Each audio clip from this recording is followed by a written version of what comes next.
বন্ধুরা তোমরা সবাই কেমন আছো? আমরাও ভালো আছি, তোমরাও সব ভালো থেকো। শৈলবালা রান্নাঘরে আজকে একটা নতুন রেসিপি নিয়ে হাজির হয়েছি।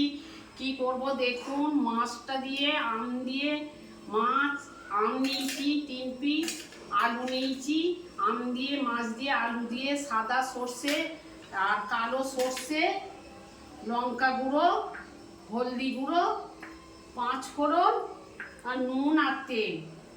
আর এই মশলাটা বেটে নেবো। মাছটা ততক্ষণ কড়াই দিয়ে যাব, শিলে বেটে নেবো।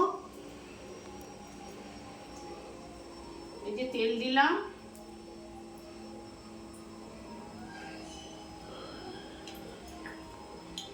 এই যে তেলেতে একটু নুন দিয়ে দিলাম, একটু হলুদ দিলাম,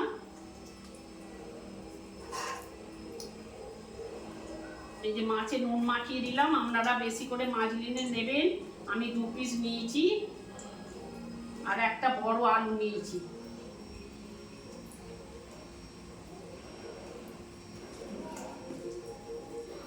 আম দিয়ে মাছ দিয়ে এই গরমকালে ভালোই লাগবে খেতে, গরম ভাতে।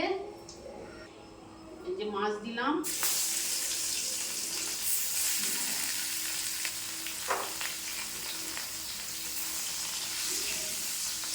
মাছটা ভাজা হয়ে গেছে, তুলে নেবো।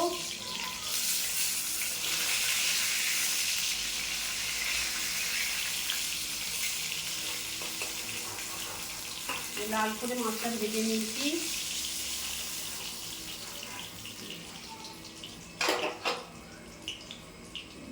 এবার এতে একটু 5 ফোড়ন দিয়ে দেবো, 5 ফোড়ন আর একটা শুকনো লঙ্কা দিলাম, দিয়ে এই যে আলুটা দিয়ে দিলাম। এই যে কালো সর্ষে আর সাদা সর্ষে বেটে নিয়েছি, এতে একটু হলুদ দিলাম আর একটু নুন দিলাম। আলুটা আস্তে আস্তে ভাজবো, চাপা দিয়ে দিয়ে। আলুটা তাহলে সেদ্ধ হয়ে যাবে, ভাজাও হয়ে যাবে।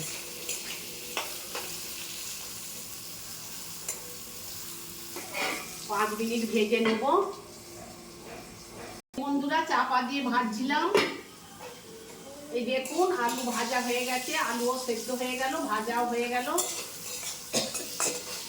এর ওপরে এই যে 3 পিস আম দিলাম, এই যে আম 3টে দিলাম। আমটা দিয়ে 1 মিনিট নেড়ে নেবো। এই যে লঙ্কা গুঁড়ো দিলাম, এই যে 1 চামচ লঙ্কা গুঁড়ো দিলাম আর একটু হলুদ দিয়ে দিলাম। একবার একটু নুন দিয়েছিলাম আলুতে, আর একটু নুন দিয়ে দিলাম, দিয়ে একটু জল দিয়ে একটু ভেজে নেবো।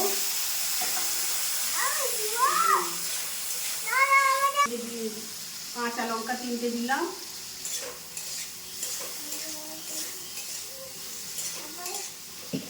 এই যে এবার জল দিয়ে দেবো।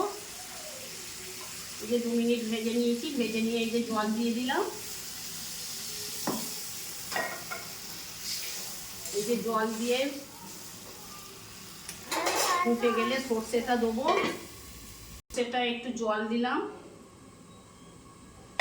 সর্ষেটা যখন বাটবেন একটু নুন দিয়ে বাটবেন, তাহলে সর্ষে আর তেতো লাগবে না। সাদা সর্ষে দিয়েছি আর কালো সর্ষে দিয়েছি। সর্ষে বাটাটা দিয়ে দিলাম, দিয়ে একটু জল দিয়ে ধুয়ে দিলাম।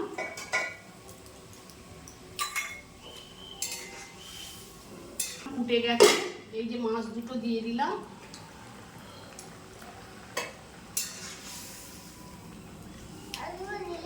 মাছটা দিয়ে এই মিনিট 4 ফুটিয়ে নেবো। আলু তো ভাজতে ভাজতে সেদ্ধ হয়ে গেছে।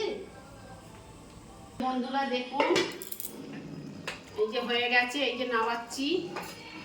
কাঁচা আম, আলু আর মাছ এই গরমের সময় আপনারা করে খাবেন, দেখবেন কেমন গরম ভাতে ভালো লাগে। আম, আলু, মাছ দিয়ে একটা রেসিপি হয়েছে। আপনারা এরকমভাবে বাড়িতে করে খাবেন গরম ভাতে, এই গরমকালের দিনে খুব ভালোই লাগবে খেতে। শৈলবালা রান্নাঘর যদি আপনাদের ভালো লাগে একটা লাইক, একটা সাবস্ক্রাইব করে দেবেন। বন্ধুরা নমস্কার।